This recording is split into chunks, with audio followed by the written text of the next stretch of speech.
This is light work. Come on, spill the tea. Yeah. Ooh. Hey y'all, What's good? I'm Laura. And I'm Dee. And welcome to Spill the Tea with Laura and Dee. What's our topic? What's our question today? Yes, so our Candid Convo for today is listing goals. Should they be about maximizing the sale or getting to the closing?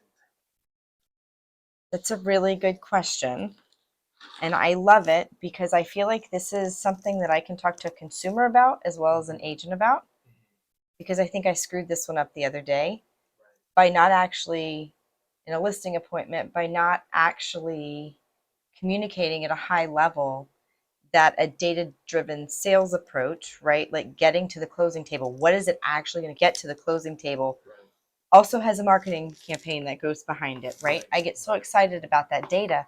And when the seller called me back to let me know, she said, I love how excited you are about data. I need marketing as well. So I think that's a really good question because I think a lot of times the seller gets so versed on the marketing and doesn't understand how important understanding the data and understanding the whole picture is. And so I think a lot of times our agents get caught up in the same marketing, whirlwind of what's going to sell my house. Right.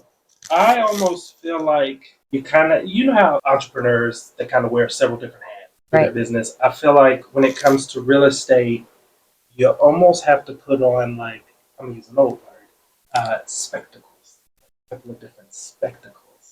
There you go. Your blue ones to see this part of the map and your red ones to see this part of the map. Right, and it's like you put on a pair as a consumer. Correct. Right? And it's like, as a consumer, not saying this in a negative way, they're not going to be as educated about the intricacies of the real estate market. Correct. They want to know, how many followers do I have on Instagram? Right. How many people are going to see their listing? Sites are you going to put it on? Where you kind of stuff, correct. Right? Whereas, from a professional standpoint, we're thinking more about the funnel, right? And the data as it feeds into how many buyers can I open this house up to?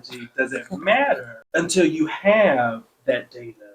Correct. Because my thought is, wearing the professional glasses, I guess for me it's the right. It's more of, yes, I have a funnel, which is the marketing. Where do I point it? Right? You could have a whole lot of leads over here, right? And you could be pointing over here, right? Whereas all of us are looking on the outside, like, let's fix that. Let's fix that. So I think the answer to that question, right? The way to drive down is, of course, one, understand the data, understand what market you're selling in, understand what you're selling and how you're going to get it to the closing table, and let that be the prize and never lose sight of that. But then also understand what gets you to that. And that is important, right? An agent who understands how to market your home is very important. Where does marketing begin? Marketing begins, and this is what I didn't articulate at a high level to this client, and I'm appreciative that she was so open to communicate that with me, right? Because she was instant. Here's where you lost out. I love everything about you, but here's what you missed, right? And what she missed is the first place we're going to start is we're going to pre-market that home, right? We're going to let our database know what's coming to the market. Right. Here's a house that's coming. I have a huge list of investors, right? Her home is perfect for that list of investors because it was built in 1980 something, like probably 88. I don't remember the year now, maybe 89. It's not been touched. It's the house she grew up in as a child, but it's been taken immaculate care of. Oh, wow. Right, immaculate. Oh, I mean, that's great. Roof's in good condition, exterior's in good condition. It just needs a facelift, right? So that's a house that an investor may be willing to pay a little bit more for, and she may not even have to go to the market. Right. Now, that's not in her best interest. What is in her best interest is to let us continue to market. Right. And where does marketing go from there? Well, obviously, we're going to do that pre-marketing. We're going to get it out to our database. Not only do we have our investor list, but EXP has a whole exclusive kind of off market to where we can push it out to Correct. So we have a actively pretty working on robust database that kind of scours that. And again, they come in, they know they're looking at these houses off market. So they're going to give you a really, decent off market price. It's a good place to get an off market offer. You don't want to take an offer from a phone call. Right. Not a good place. Right. They're looking for a deal. But these off market folks have real buyers that are, some of them just want a more quiet deal. Some of them just don't want to fight with the market, and they're willing to give a reasonable deal, but they don't want the competition, so their real buyers are out there. And so where does that begin? That begins with proper photos. That begins with professional photos. That begins with our videos. That begins with our social media posts that we do. TikTok, Instagram, Facebook. And so, because that's where, while most buyers are going to find their home off Zillow, and that's the truth, right? It doesn't really matter how many followers I have, because 99.9% of buyers are on Zillow, right? So you want to make sure you're on Zillow from that perspective. If you want to be opened up to the most amount of buyers, that is where the consumer is today. But what does matter is, how do I market it on Zillow? I think what you explained just now kind of further draws out why the data's right, because Correct. you talked about almost like a three-pronged approach, right? So it's starting off with pre-marketing just to the listing investors, then Correct. going out to EXP realtors, then at that point moving forward with more formal listing. Correct. And so what those two earlier points help you with is data, right? It's Feedback. your first two attempts to put it out there for other people to see.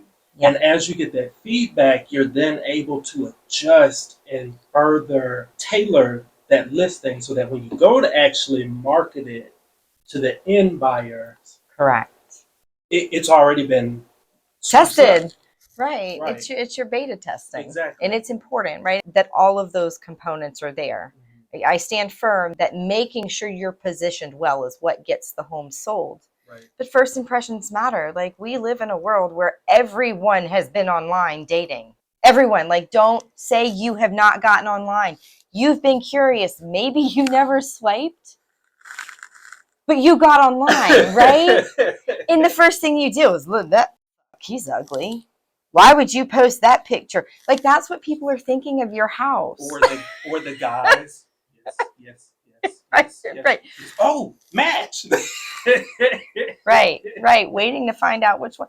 In a world that we live in today, it's important, if you're selling a shithole, you market that you're selling a shithole, but you can use AI to make it look better, right? You can use AI to say, hey, buyers, let me give you perspective. Let me show you what your home should look like.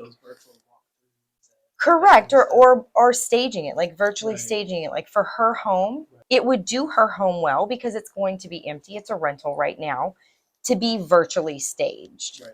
You can do where you come in and actually do some sketching and show what the home could look like when it was renovated. I Right? actually very much appreciate visual representation of staging. Correct. Because then even when I go to the property, I can almost kind of get Well, into you the can, mind of correct. You can go back to that someone living picture. here. Right. You can go back to that picture. The furniture's not there, but you can go back to that picture. So most people can't visualize something if they haven't actually seen it. Here's an example, and I love this example. I guess that's what a decade of real estate does to you. You have all these great stories. But I had a client walk in a house one day and she started crying, and I'm like, why are you crying? Like, we were at the kitchen, right? Like, it's the dining room. That's the first thing when you walk into a house, usually, is you come to the dining room.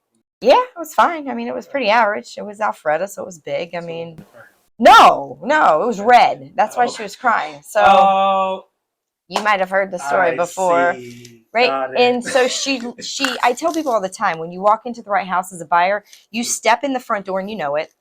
Like, we don't have to go to the basement. You don't care if it's leaking, right? You just know it. Right. It's your house, right? And she stepped in. She goes, Laura, this is the house. And then we get right in, and there's the red dining room. And she starts crying. I'm like, she's really excited. Like, why are you crying? I can't buy this house. Why not? Because the dining room is red. Girl, you ain't heard no paint?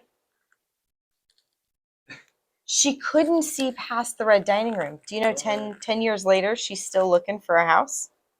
Oh, wow. Look, girl, what's that cheap brand of paint that you can bears. Start there. It'll work long enough. Start there.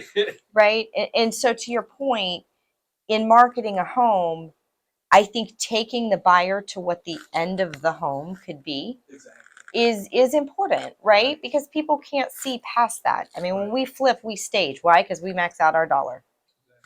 Staging will max out what you're going to get. And I think, most homes have a reasonable amount of staging that should be done. So, and I forgot to talk about all that and lost the listing. So anyway, so I think they're equally important, kind of. Yeah, I was going to say, I almost feel like if I had to build my own opinion around it, I would say get into the closing table. Now, I think I agree. Maximizing the sale is absolutely a very important goal, and I think it should be sub only to getting to the closing table. I agree. But the reason getting to the closing table at the top is there are so many deals where they're just like, oh, I'm going to give you exactly what you want. Oh, I'm going to give you this, maybe not that, whatever it is. Then it's like, oh, yeah, I'm happy. Okay. And then it just never makes it. Correct. Right? And then it's just like, okay, well, it didn't matter that you maximized. I would have rather taken a lower offer. Well, correct. And again, that's where the data comes into place, right? Is understanding what the market perspective is. And I think that, some people already understand that. And she was probably one of those people. Most people I talk to need so much explanation about the data part. Like, why are you using data? Like, what does that matter? Like, explain to me, show me this. And she didn't need that. I think she already got that. And so it was a great lesson to me to remember that the marketing does matter, and that's what the consumer thinks matters. And that's who's buying is the consumer, right? So those first impressions, what is out there on Zillow matters. How I get it to Zillow doesn't. Right? Exactly. Does that make sense? Mm-hmm. Right. But what it looks like when it's there, right? What it looks like when they open up that master bathroom. The master bathroom's got a terrible counter or a terrible sink. Well, that's okay. We can hide that behind staging. We can make it look good. My favorite real estate, or anger, I don't know what to call it, but somebody lives in my neighborhood and she loves her house, right? And when she walked into the master bedroom, that's what made her fall in love with the property, was the master bedroom. It overlooked this beautiful backyard. They're sitting on an acre, on a creek. It's beautiful. Deer come back there. She hates the deer now, but before they were out there, when they were looking, they thought, I'm going to love this. And when all the furniture was gone, she realized one of the windows was very off-centered, and it was very hard to decorate around. Right. And she hates her bedroom. Oh, man. That's the right. And correct. And so proper staging, right. And that's where marketing comes in. So I agree with you. Getting to the closing table is the end goal, but I think that there's a reasonable balance between the data and the marketing. And I think it's touch and go, and you got to be cognizant of both sides. Of course. You know what time it is? Yes, I do. What are our questions? All right. So we have 2 questions today for the questions quickies section. So what are my options if I am in foreclosure or coming up on foreclosure? Okay. So from a how do you get out of foreclosure standpoint, one, you can catch up your mortgage, right? You can pay that bill, which a lot of times is hard. And so the bank doesn't actually want to be the bad guy and kick you out. So the bank actually has a few things that they will do with you. They will buy your keys from you. So if you will get out willingly and you go to the bank and say, hey, listen, I need a deposit for a rental. I now have a foreclosure. Like, they'll give you cash for keys, is what that's called. And so that's kind of a peaceful way to get out and still have a little bit of a win as the homeowner.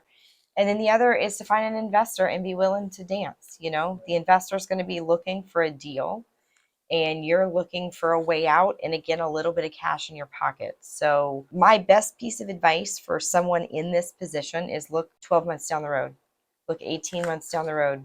What decision today is going to put you in the best light?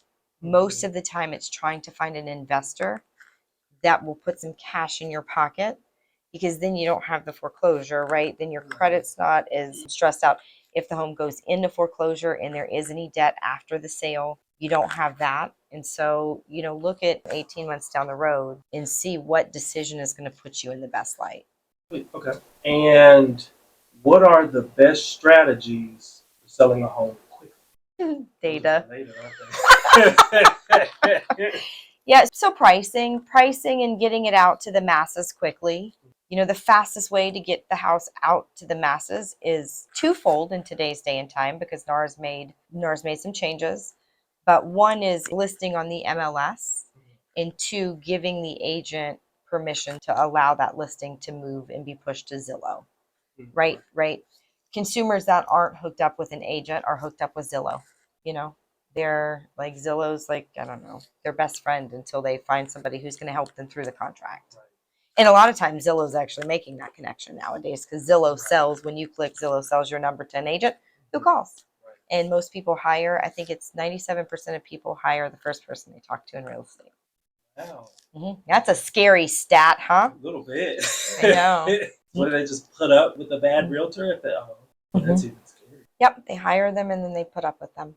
And then they don't achieve their goal. And then usually the second go around, they're a little more picky as to who they work with. But yeah, 97% of people hire the first realtor they talk to. So I'm going to go back to one thing you said. So when you say pricing, what exactly do you mean? Like trying to not necessarily set it at what you think it's market's going to think it's worth, but maybe slightly under in order to try and like drive competition, or what are your thoughts there? So pricing depends on market conditions, right? If we're in a strong seller's market, we'll price it where you want to price it. Right. Like the sky is the limit. But if you're in a strong buyer's market and you want to sell, understand, right? There's some data points that you can look at to say, okay, if this and this and this is happening, and I want to sell underneath that, 120-day time frame, I want to sell in 60 days or 30 days. Well, this is what the data is telling me the buyers are expecting. And what most sellers do is say, hey, let me price it here so I have room to negotiate to here. Well, if you're already here, there's no reason to negotiate, right? And if you're in a strong buyer's market, one of the biggest tools that you can use, we don't see this a lot today, but is a pre-listing inspection, right? You get your home inspected. You put that inspection on the listing. That's one less thing. The buyer can still do their own inspection, but when you negotiate, you say, listen, here's what our inspection showed. Here's what we did. Please understand that we are agreeing upon this sales price, right? We're at 97% of what the rest of the market is at because we know what's going on in our house. So when you negotiate an offer, negotiate with these things in mind. Please still do your inspection, Mr. Buyer. That's in your best interest. But it was in our best interest to understand what we were selling first, right? And so having a strategy that is appropriate for the current market and understanding how to put that data together will best position a home to sell quickest, for the least amount of headache, for the highest dollar amount, right? And in today's market, the least amount of headache actually means something. Like at one point, it didn't mean anything to a seller. You were gonna pay for a home warranty. You were gonna pay some closing costs. Right. And you were gonna be, and this was still even in a seller's market, right? Like this is when I first started in 2015. You were gonna have some home inspections that were gonna be negotiated. And you were gonna pay the buyer's agent compensation, right? Like those things happened, Mr. Seller, whether you wanted them to or not. Didn't matter the market. You weren't selling because that was the expectation of the buyer.